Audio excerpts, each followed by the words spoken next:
Per donar-se d'alta al projecte Espurna, cal obrir un navegador i escriure www.espurna.cat.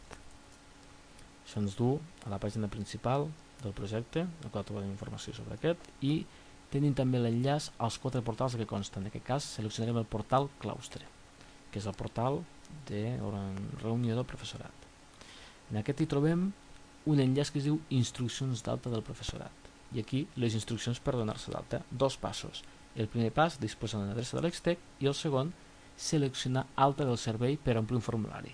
Tingueu en compte que si teniu algun problema, disposeu de 2 números de telèfon que podeu trucar perquè us donin assistència. Anem a l'alta del servei. Ara aquí haurem d'introduir les nostres dades. En aquest cas, introduirem un usuari de prova. Per exemple, professor, prova, adreça, aula over, xtec.cat, el centre educatiu, la localitat, la comarca, el Penedès, nombre d'alumnes, 5 per exemple, el nivell educatiu al que pertanyeu, el nombre d'hores que penseu dedicar i si voleu fer arribar alguna observació.